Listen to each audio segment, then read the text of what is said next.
And all of that is in preparation for this. The $50,000 car price average in the United States can, and most likely will, change to a $62,000. Families that live here in McKinney Manor are given one of two options. Either one, they can move into another Syracuse Housing Authority apartment, or the second, they can use a Section 8 voucher to move anywhere else in the country. SU defeated Notre Dame twice right here behind me in the JMA Wireless Dome last season, including a third time in the ACC tournament as well. But in South Bend, Indiana, it's a whole different story for the number 5 Orange. While future students might be able to reap the benefits of this new construction completed in the fall of 2027, current students will remember Comstock just right now as closed. Here on Marshall Street, it's known to be busy and vibrant throughout the entire semester. But when students leave, the energy goes with them. And those uncertainties are not just personal, they're political.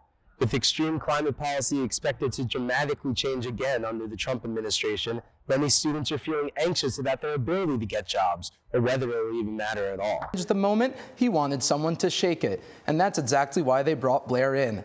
Ever since the pandemic, hiring processes have been all digital, blindly sending in a resume.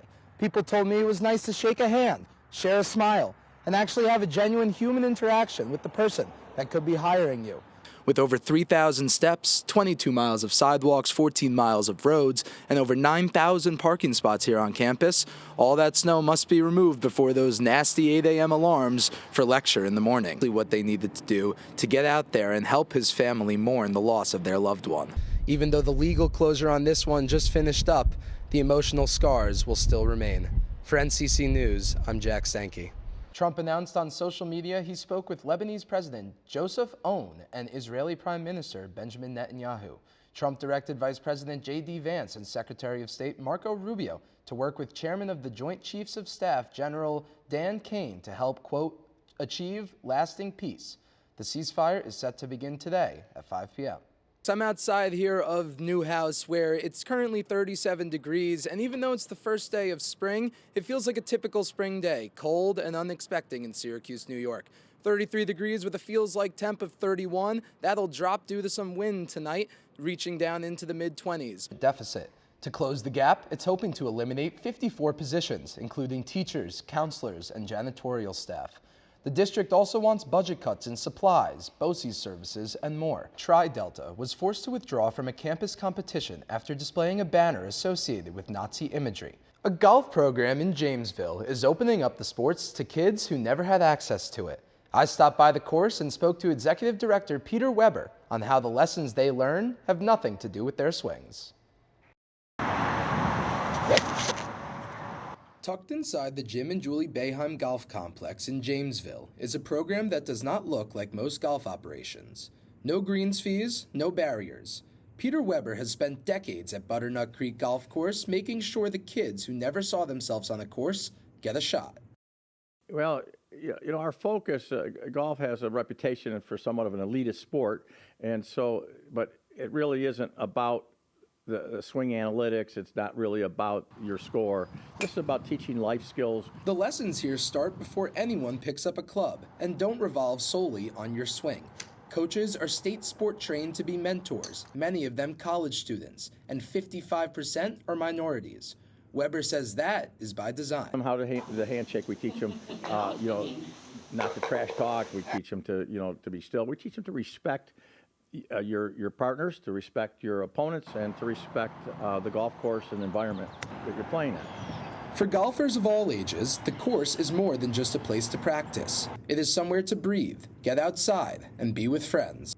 The reach goes further than the school district. First Tee Syracuse also serves Special Olympics athletes, veterans, and kids from all across Onondaga County. Keeping all of it running takes more than just donations. But our business model is unique for a not-for-profit because we do make money off of the golf course and the driving range, and that subsidizes our First Tee programs. Every March, registration opens. Weber says spots are gone within a week and a half. The kids who sign up are already playing other sports, but something about golf keeps them coming back. They love golf because they didn't feel it was that competitive. Yeah. They were doing it on their own. And my statement to you would be that this, in my mind, is the last of the sandlot sports. Green Beer Sunday began in the 1960s as a way for bar staff and neighborhood residents to celebrate St. Patrick's Day before working the parade in March. It gave a sense of community to a working class area of the city. What started as a local gathering at Coleman's Bar has grown into a citywide event that draws thousands of people to Tip Hill each year. And over the years, it's just grown and grown and gotten huge. Now it's kind of a whole citywide celebration. The event is held the last Sunday of February and features a short parade with bagpipers, Irish dancers, and a ceremonial first pour of green beer at noon. Attendance has expanded beyond the neighborhood, with visitors coming from across central New York and beyond the country. For Coleman's and other businesses on Tipperary Hill, this is one of the busiest days of the entire year, and it's all fueled by one very unusual detail. The beer isn't just cold, it's green. Thousands show up for the novelty, the tradition, and the experience of watching a neighborhood pub turn into the epicenter of Syracuse's St. Patrick's season. Yeah, it's a lot of green beer. And honestly, we'll probably run out of green beer by like 4 or 5 p.m. or maybe even earlier than that. Yeah, well, especially since probably 15, 20 years ago, we started doing more stuff outside. Started off with a tent in the lower lot, which was a lot of prep. But yeah, as it's gotten bigger, we've had to get a lot more beer in and a lot more prep work, but it's all good. More than 50 years after it began, Green Beer Sunday remains a fixture of Syracuse's St. Patrick's season, drawing thousands to Tipperary Hill to mark the start of the city's month-long celebration for a city rooted with tons of Irish culture.